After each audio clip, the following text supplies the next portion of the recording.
The fight against Islamic State has shifted to annihilation tactics to stop potential terrorists who flock to places such as Iraq and Syria from returning to their home countries to wreak havoc, Defense Secretary James Mattis said Sunday. In his first interview on a Sunday talk show since joining the Trump administration in January, Mattis provided details of the tactical shift he announced at the Pentagon on May 19.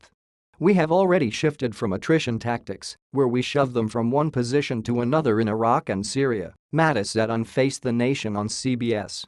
"Our intention is that the foreign fighters do not survive the fight to return home to North Africa, to Europe, to America, to Asia, to Africa."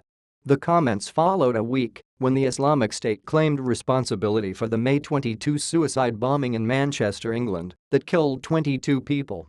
The alleged bomber was a UK citizen of Libyan descent who had returned days earlier from Libya. The jihadi group also said it was behind an attack on Coptic Christians in Egypt that left 29 dead. "We are going to squash the enemy's ability to give some indication that they have invulnerability, that they can exist, that they can send people off to Istanbul, to Belgium, to Great Britain and kill people with impunity," Mattis said. Asked about the potential for greater civilian casualties from the stepped-up attacks, Mattis said such losses are a fact of life. "We do everything humanly possible consistent with military necessity, taking many chances to avoid civilian casualties at all costs," he added. Islamic State is now surrounded in Mosul, where Iraqi security forces are moving against them, and Tal Afar, farther west toward Iraq's border with Syria, Mattis said. An effort also has begun to surround them in Raqqa, the capital of the self-declared Islamic Caliphate spanning Iraq and Syria, that they lay claim to.